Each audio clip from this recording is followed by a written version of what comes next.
Hey, what's up guys? This is Phatforyou here with the friggin' tutorial brought to you by the Design Arts, catering all y'all GFX needs and whatnot. Yeah, so this is gonna be a tutorial covering the friggin' stuff.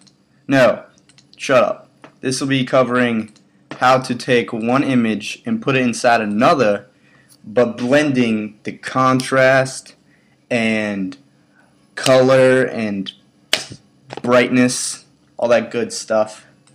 So I'm going to take your image, drop it in your other image, and the first thing you're going to notice is when you drop one thing inside the other, you're going to realize that the friggin' light source is hitting his back, but yet the light's still coming from his front, which is not how this jank works.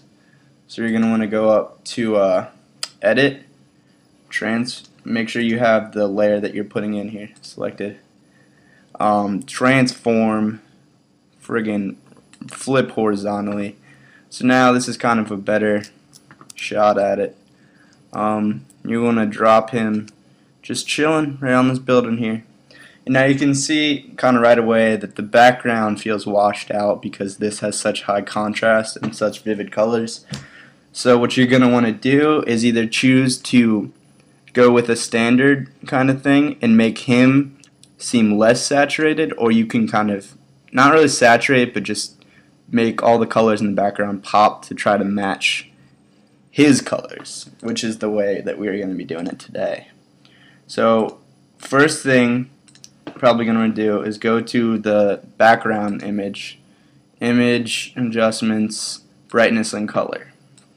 Now this isn't really a big tutorial, this isn't going to change how you make speed arts or photo manipulations, but it should make them look a little bit better if you aren't already doing this.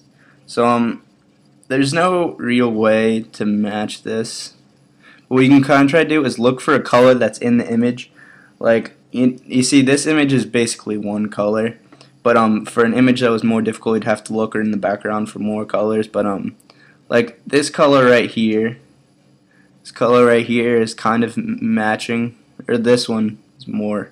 You kind of want to just watch those and try to match that, sort of. Probably. Yeah, there we go. There we go. So yeah. Now another thing you can do is you can add a curves layer, and real quick, make sure the curves layer is on top of everything. Curves layers like to be on the top and have an intercourse and whatnot. You just want to look somewhere that's matching colors in between the two. Wait, what am I saying? No, that's a lie. When you add something on top of both images, I keep saying for some reason. That sounds stupid. But when you do that, because that is on both layers, it'll make them, your eye will just kind of catch them and make them seem together almost, if that makes sense. Like, see, before and after, they seem together because they both have the same thing on top of them. Yeah, add another curves layer, but you're gonna want to put this one in the middle of the two. And in case you didn't know, layers only affect the thing that's below them. So in this case, this curves layer will only affect the it's only gonna affect the background. So what did I just do? Why? Go over here. Alright, sorry.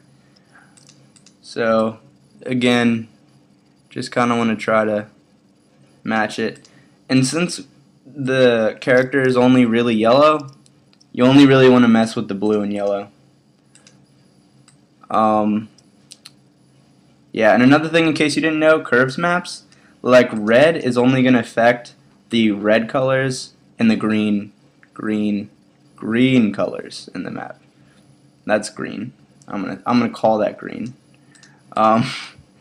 Green, yeah, purple and green.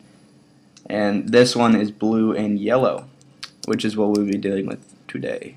So maybe you kind of want to give this a yellowish tone. I don't know, not that much, but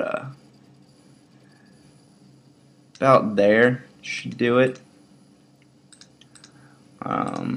Voila. And let's think what else you could do. You could add a gradient map on top of everything. Not like that, whatever that gradient map is. That kind of looks cool, but it's not going to work for this one. Change this to just a black and white. And again, going off the same thing I did before, if you just lower the opacity, it's gonna because you're kind of dulling the image out, it's gonna make your eyes just gonna put them two together kind of in a sort of way. But yeah, I'm just fixing up a screw up I did when I was selecting this. Shut up. Delete. Alright. Okay. Let's think what else you could do. You could add a shadow, which I'll show you how to do right here. Just copy the layer, lower the opacity to, wait, no, that's a lie. Just move it out. I like to attack of the box, people. But just go to the second layer, image, adjustments, brightness and contrast. Lower the brightness to 0 and the contrast.